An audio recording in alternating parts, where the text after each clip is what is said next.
শ্রেণী ব্যক্তি যাবে জাহান্নামের মধ্যে। এক হচ্ছে মুনাফিক এবং কাফের।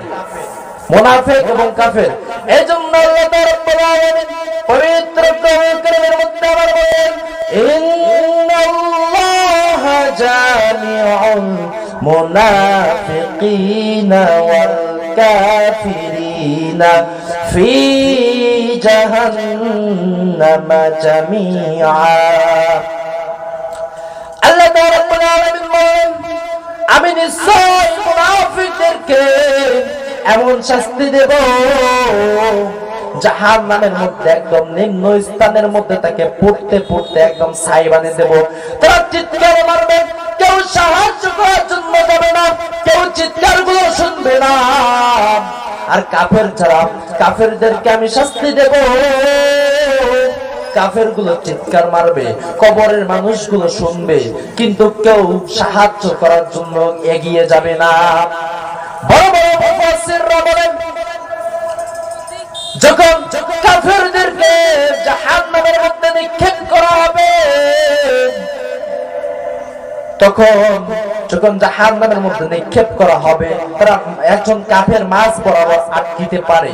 আর যখন একটা মুনাফিকদেরকে জাহান্নামের মধ্যে নিক্ষেপ করা হবে, তারা মুহূর্তের মধ্যে নিচের মধ্যে চলে যাবে। আল্লাহ রাব্বুল আলামিন আমাদের এই আয়াতের মধ্যে এটাই বুঝাইলো, কাফেরের চেয়ে মুনাফিকদের শাস্তি বেশি হবে। আয়াতের মধ্যে দেখেন প্রথমে এই মুনাফিকের নাম নিলেন আল্লাহ, ইন্নাল্লাহা জামিউল মুনাফিকিন। আল্লাহ রাব্বুল আলামিন প্রথমেই মুনাফিকের নাম নিয়েছেন, তারপর কাফিরিন, তারপর কাফেরের নাম নিয়েছেন। তাহলে কাফেরের চেয়ে মুনাফিকদের শাস্তি বেশি হবে। হযরত ওমর রাদিয়াল্লাহু তাআলা আনহু হুযায়ফার কাছে বলেন, হুযায়ফা, তোমাকে তো আল্লাহ রাব্বুল আলামিন, ও হুযায়ফা, তোমাকে তো বিশ্বনবী সাল্লাল্লাহু আলাইহি ওয়াসাল্লাম মুনাফিকদের লিস্ট দিয়েছেন। তুমি ওই লিস্টটা দেখে বলো তো, ওই লিস্টের মধ্যে আমার নামটা আছে কিনা। হুযায়ফা বলা শুরু করে দিলাম, বিশ্বনবী সাল্লাল্লাহু আলাইহি ওয়াসাল্লাম আমাকে আমানত দিয়েছেন, আমি আমানতের খেয়ানত করতে পারবো না, তাই আমি আপনাকে এই নামগুলো বলতে পারবো না। হযরত ওমর রাদিয়াল্লাহু তাআলা আনহু রাতের ঘুম হারাম হয়ে গেল, রাতে ঘুম আসে না, আর ভাবা শুরু করে দিল, ওই মুনাফিকের খাতার মধ্যে যদি আমার নামটা থাকে, তাহলে আমার জাহান্নাম ছাড়া কোনো উপায় নাই। রাতের মধ্যে বাইরে টিপ টিপ করে বৃষ্টি পড়া শুরু করে দিল। হযরত ওমর রাদিয়াল্লাহু তাআলা আনহু হুযায়ফার বাসার মধ্যে যে দরজার মধ্যে লক করা শুরু করে দিল, দরজার মধ্যে লক করা শুরু করে দিল। হুযায়ফা দরজা খুলে বলেন, ও আমিরুল মুমিনিন, হযরত ওমর, এত রাতে তুমি আমার বাসায় কেন? আমাকে খবর দিলে তো আমি আপনার বাসা যাইতাম। হযরত ওমর রাদিয়াল্লাহু তাআলা আনহু বলা শুরু করে দিলেন, আমি তোমাকে কোন যুদ্ধের ময়দানের মধ্যে পাঠাবো এই হুকুম দিতে আমি আসি নাই। আমি ওমর আমার ব্যক্তিগত কথা বলার জন্য এসেছি তোমার কাছে। হুযায়ফা বলল, যে এমন কি ব্যক্তিগত কথা যে এত রাতে আমার কাছে আসা লাগে, বলো। হযরত ওমর রাদিয়াল্লাহু তাআলা আনহু বলা শুরু করে দিলেন, হযরত ওমর রাদিয়াল্লাহু তাআলা আনহু হুযায়ফাকে বলা শুরু করে দিল, ও হুযায়ফা, আমি তো যতটুকু জানি আপনি তো মুনাফিকদের এবং কাফেরের জানাজার নামাজের মধ্যে যান না, আপনি তো মুনাফিকের জানাজার নামাজ পড়েন না। হুযায়ফা বলল, যে আমি মুনাফিক এবং কাফেরের জানাজার নামাজের মধ্যে যাই না এবং মুনাফিক এবং কাফেরের জানাজার নামাজ পড়ি না। হযরত ওমর রাদিয়াল্লাহু তাআলা আনহু বললেন, ও হুযায়ফা, তুমি যদি শুনো আমি মারা গিয়েছি, তাহলে কি তুমি আমার জানাজার নামাজের মধ্যে আসবা? হুযায়ফা বলল, ওমর, আপনার জানাজার নামাজের মধ্যে যাব না তো কার জানাজার নামাজের মধ্যে যাব?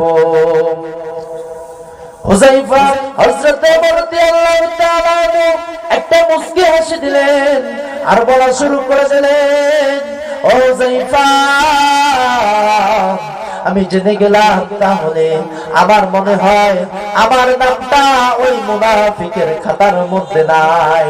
তার কারণ আমার নামটা যদি ওই মুনাফিকের খাতার মধ্যে আমার নামটা থাকতো, তাহলে তুমিও আমার জানাজার নামাজের মধ্যে আসতা না। তার মানে আমার নামটাই মুনাফিকের খাতার মধ্যে নাই, এইজন্য তুমিও আমার জানাজার নামাজের মধ্যে আসবা। হযরত ওমর রাদিয়াল্লাহু তাআলা বললেন, ও হুযায়ফা, বড় ভয় হয় কখন জানি ওই মুনাফিকের খাতার মধ্যে আমার নামটা চলে যায়। হযরত ওমর রাদিয়াল্লাহু তাআলা আনহু একজন আল্লাহর নবী, দেখেন একজন আল্লাহর নবী হওয়ার পর কত জাহান্নাম যাওয়ার জন্য ভয় পায়, এক জান্নাতের টিকিট পাওয়ার পরেও জাহান্নামের মধ্যে কত ভয় পায়। আর আমরা এখানে যারা বসে আছি কেউ জান্নাতের টিকিট পাইছি? তাহলে আমাদের তো কোনো টেনশন নাই, আমাদের মনের মধ্যে তো কোনো ভয় আসে না। তার কারণ যারা মুনাফিক হবে, মুনাফিক এবং কাফের গুলো জাহান্নামের মধ্যে চলে যাবে, জান্নাত ওরা পাবে না। এখন মুনাফিক এবং কাফের কারা? মুনাফিকের গুণ হলো 13টা। এই 13টা গুণের মধ্যে যার ভিতরে একটা গুণ থাকবে ওটাই হচ্ছে মুনাফিক। যারা মুনাফিক হবে তারা কথায় কথায় মিথ্যা কথা বলবে। আপনি তাদের সঙ্গে কথা বলবেন, তারা কথায় কথায় মিথ্যা কথা বলবে। যারা মুনাফিক হবে তাদেরকে আপনি একটা আমানত হিসাবে কথা বলবেন, হাফ লাইন কথা বলবেন।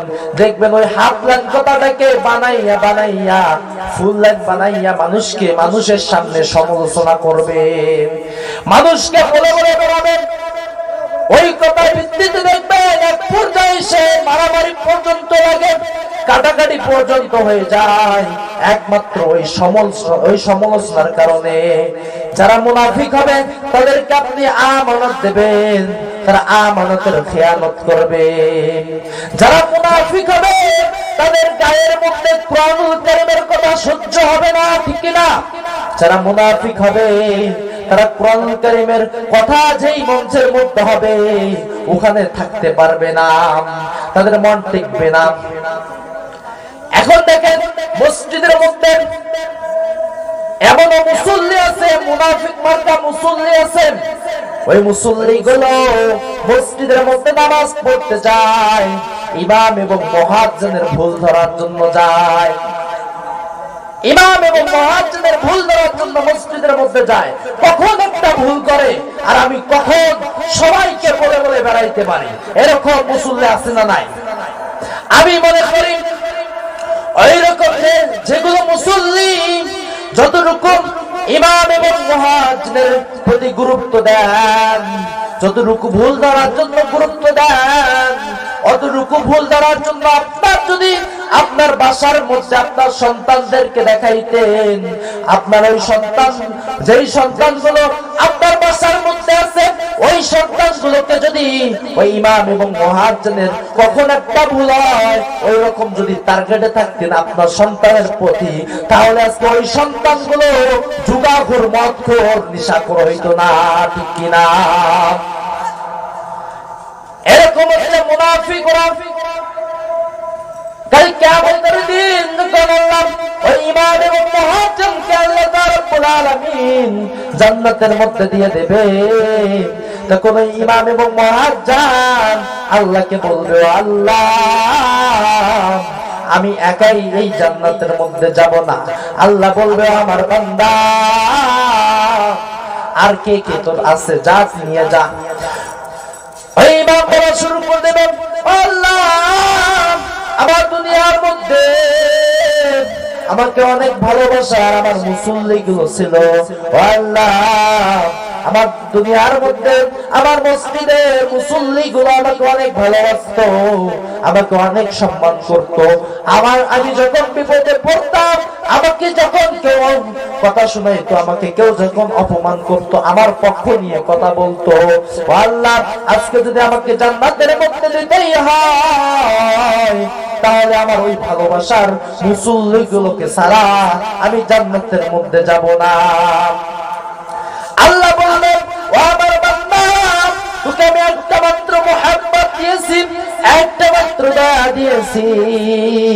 তোর একটা দয়ার জন্য যদি সবার উপর মায়া হয়, তাহলে তো আমি আল্লাহ, আমার তো 99টা দয়া, আমার তো 99টা দয়া, আমার বান্দার উপর আমার কত দয়া হবে।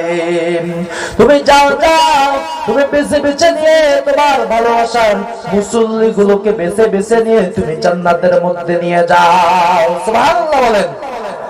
ওই সময়ের মধ্যে কিয়ামতের দিন, তখন এই দুই সময়ের মধ্যে যারা দুনিয়ার মধ্যে ঘুষ খেয়েছিলেন, সুদ খেয়েছিলেন, মুনাফিক যারা কাফের, তারা জান্নাতের মধ্যে যেতে পারবে না, তারা জাহান্নামের মধ্যে চলে যাবে।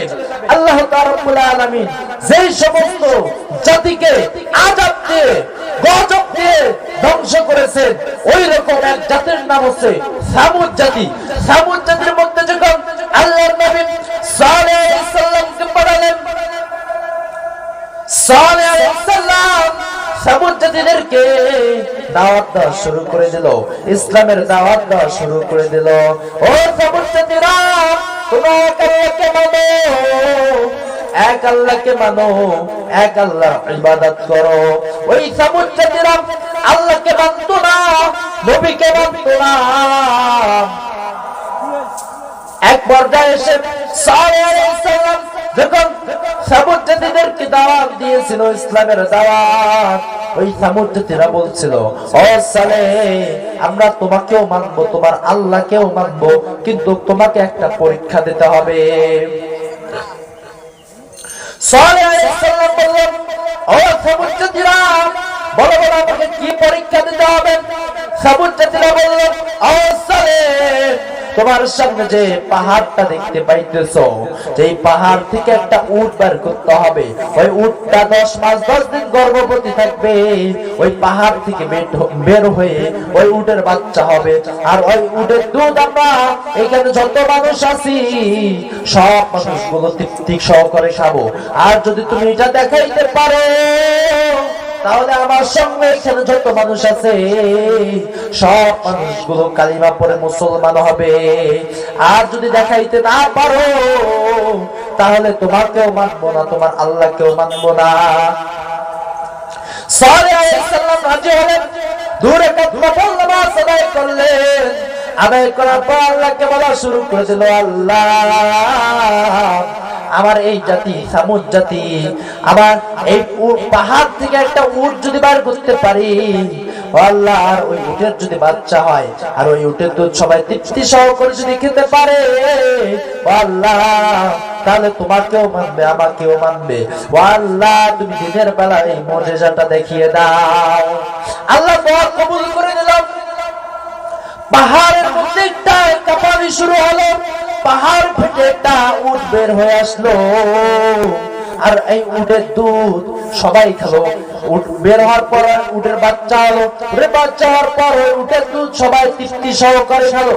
খাওয়ার পর সালেহ আলাইহিস সালাম বলা শুরু করে দিল, ও সামুদ জাতিরা, তোমরা এক আল্লাহকে মানো, এক আমাকে মানো। ও সামুদ জাতিরা, তোমরা তো বলছিলাম আমি যদি এটা দেখাইতে পারি, তাহলে তোমরা আমার আল্লাহকে মানবা, আমাকেও মানবা। ওই সামুদ জাতিরা বলা শুরু করে দিল, ও সালেহ, তুমি তো যেমন তেমন জাদু করবা, তুমি এমন জাদু কর, তুমি এমন জাদু করেছো, তুমি পাহাড়ের ভিতরে তোমার জাদু ঢুকাইছো। জাদু করেছিল। তখন দিনের বেলা এত বড় একটা মুজিজা দেখার পরে ওই সামুদ জাতিরা অস্বীকার করলো। আল্লাহ তাআলা রাব্বুল আলামিন তখন বলল, ও জিবরাইল, আমার এই জাতিটাকে তুমি ধ্বংস করে দাও, এই জাতিটাকে আর রাখিও না। তারা লিমিট ক্রস করেছে। আল্লাহ রাব্বুল আলামিন তার বান্দাদেরকে সব সময় ধরে না, আর যখন ধরবে তখন আর ছাড়বে না। আল্লাহ রাব্বুল আলামিন নমরুদকে ধরে না, আর যখন নমরুদকে ধরছে তখন শেষ করে দিয়েছেন। আল্লাহ রাব্বুল আলামিন ফিরআউনকে ধরে না, যখন ফিরআউনকে ধরছে ফিরআউনকে বাঁচার জন্য 1 সেকেন্ড সময় দেয় নাই। এই বাংলার জমিনের মধ্যে যদি আরেকটা নাস্তিক থাকে, আরেকটা যদি কুলাঙ্গার থাকে, তাহলে নমরুদের মতো ফিরআউনের মতো শেষ করে দেবে, ঠিক কিনা?